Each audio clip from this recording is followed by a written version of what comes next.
Quran chapter 58, introduction of chapter Mujadala, that is, she who disputes. I seek refuge in Allah from Satan, the outcast. In the name of Allah, the Beneficent, the Merciful.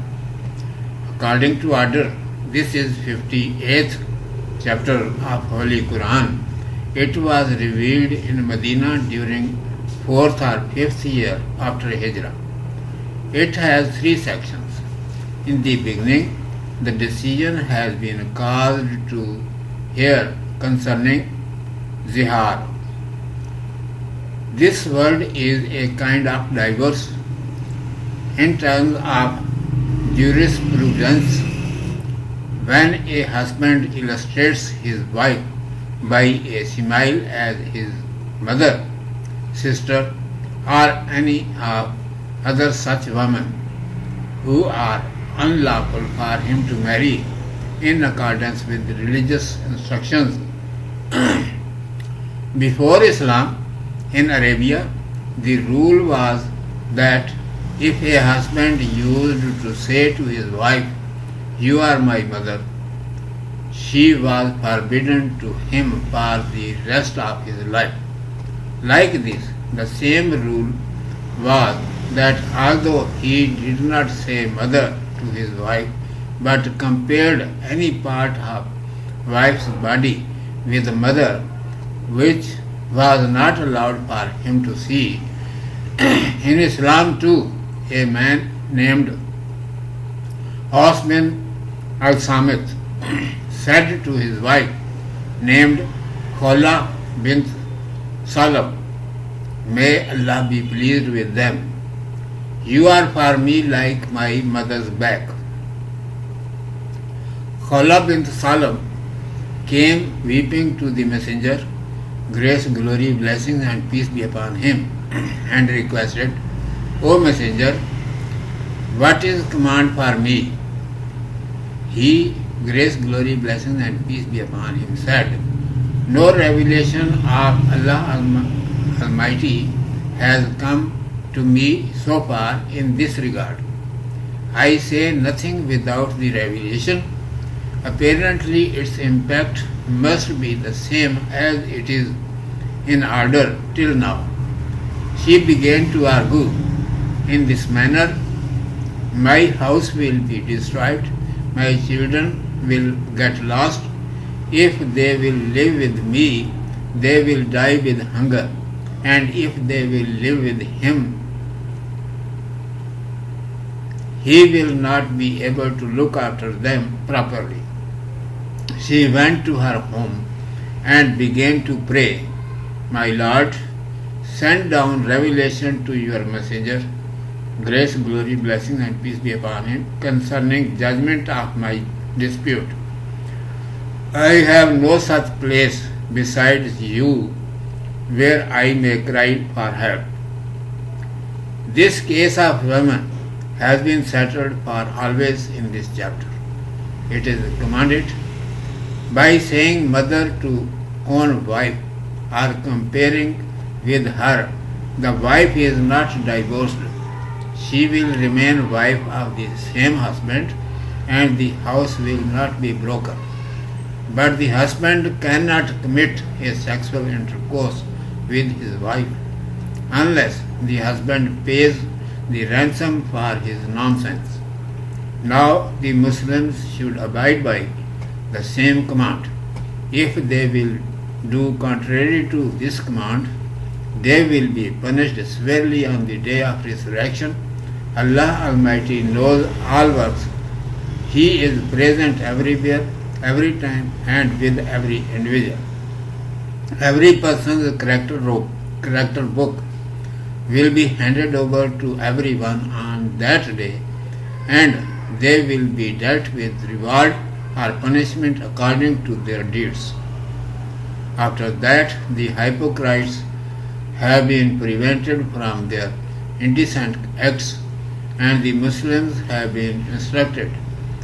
Your confidential conversation should only be for good works instead of sins and making plans of disobedience of the Messenger, grace, glory, blessings and peace be upon him, respect him in his assembly instead of talking nonsense. Those who apparently are Muslims but secretly enemies of Islam, for them swear doom is ready in the hereafter. Moreover, in the world also, no one can win opposing Allah Almighty. It is the brilliancy of the believers that they consider their families, tribes, wealth and property, even themselves, nothing before Allah Almighty. The paradise is ready for such people where they will dwell forever. Urdu میں سماعت فرمائیے. عنوان ہے سورۃ المجادلہ. اعوذ باللہ من الشیطان الرجیم. بسم اللہ الرحمن الرحیم. ترتیب کے لحاظ سے یہ قرآن کی 58ویں سورت ہے اور مدینہ کے اندر چوتھے یا 5ویں سال ہجری میں نازل ہوئی. اس کے 3 رکوع ہیں. اس کے شروع میں زہار کا فیصلہ سنایا گیا ہے. اسلام سے پہلے عرب میں یہ قاعدہ جاری تھا کہ اگر کوئی اپنی بیوی سے کہہ دے کہ تو میری ماں ہے تو وہ ساری عمر کے لیے اس پر حرام ہو جاتی تھی. اسی طرح گو ماں نہ کہے مگر ماں کے کسی حصہ بدن سے جس کا دیکھنا اس کے لیے منع ہے اپنی بیوی کو تشبیہ دے تو اس کا بھی یہی حکم تھا.